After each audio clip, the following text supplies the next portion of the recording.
My name is Ola Korbanska, and I'm a visual artist and a designer.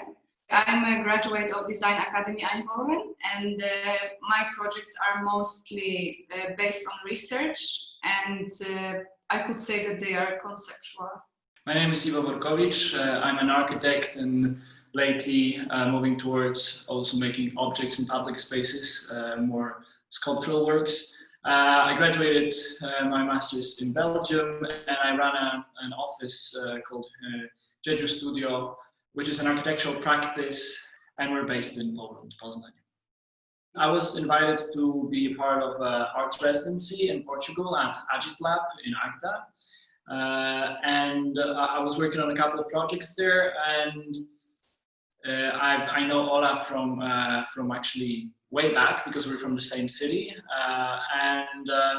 One of the projects there in Portugal, I thought this could use somebody with a little bit different set of skills than I have, and I thought of Ola as a possibility. And Ola actually had some time on her hands and found the topic as well interesting, I guess. And so this is where it started. And later on, Ola actually came to Portugal, and we realized the project at the end together.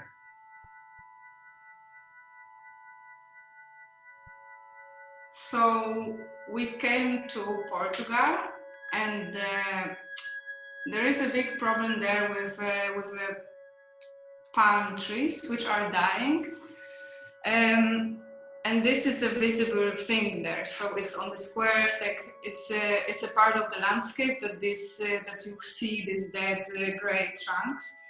And we were asked to maybe consider this as a subject for a project. And we found it interesting how these dead trees are a really unwanted part of the landscape, and people are cutting them and then they disappear, and then we grow something new in this place. So we decided to use the material of these dead palm trees, and somehow so they are cut, but this is not the end of their cycle, of their journey, let's say. What was very interesting to us when we agreed that this could be a topic for the project, those dead palm trees, we didn't know what yet we were going to do with them at the beginning. So more than the palm trees, at some point, the more visible for us aspect of it was how uncomfortable the local people were with this image, with the image of a dead plant. Our observation was that our love for nature is very selective. Nature is a cycle, and we are very selective with choosing which parts of that cycle we appreciate. We love the flowering, the blooming of the flower, but when it's over, we throw it to the trash can. We love the tree when it's vertical, but when the wind breaks it, we clean it up. So we love nature in a very selective way, and we were thinking maybe this is the subject of that topic, not the palm tree itself, but our relation to the full cycle of nature.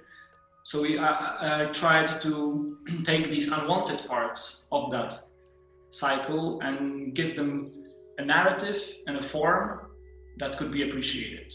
We have different qualities, which if we combine them together, we can have like really good results.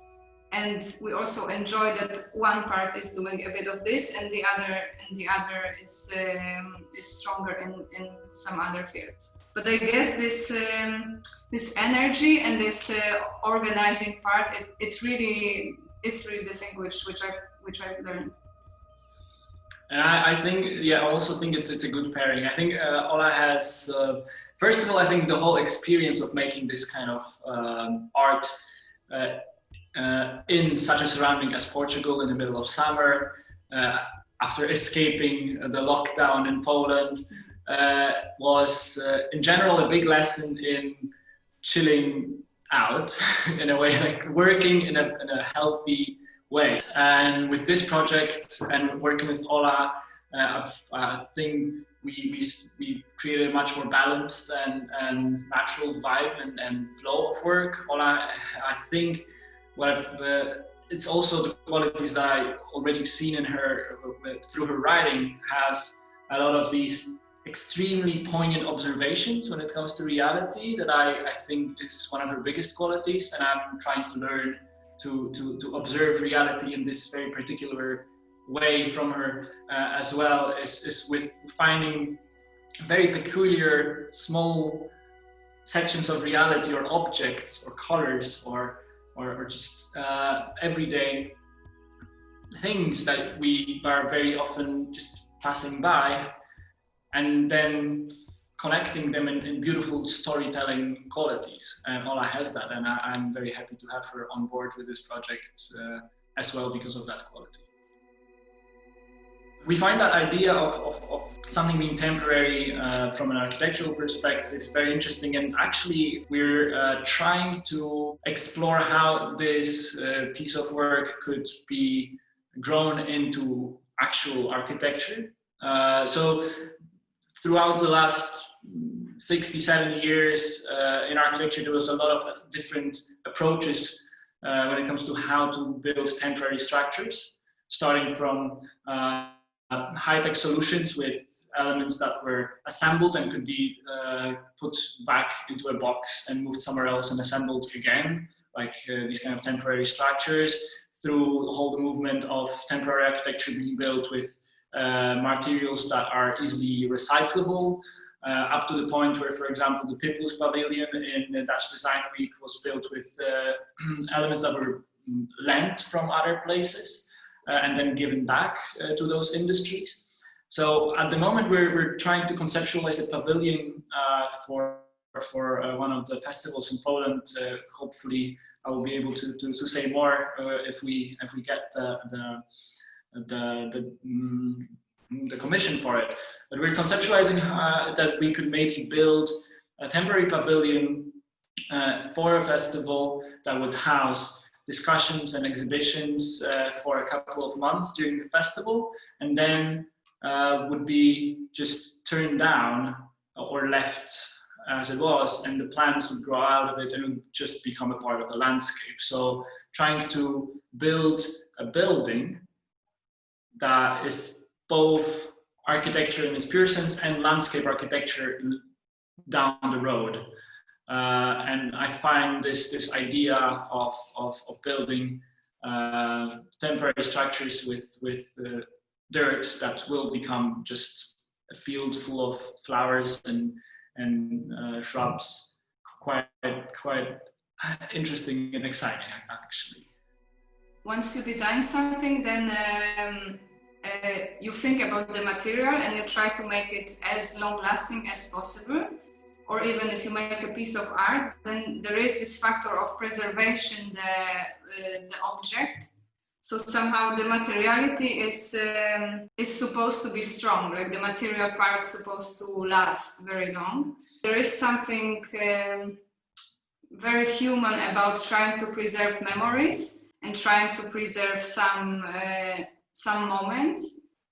And this also most of the time requires these strong materials. So if we build statues, we build them from stone or from bronze or some metal or concrete. So we want them to stay forever.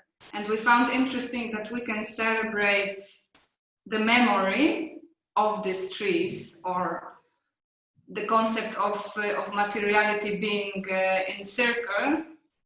And that we can somehow agree that letting things go is a quality. So to not hold it forever, but there is also some sort of potential in letting things go and not like keeping it forever.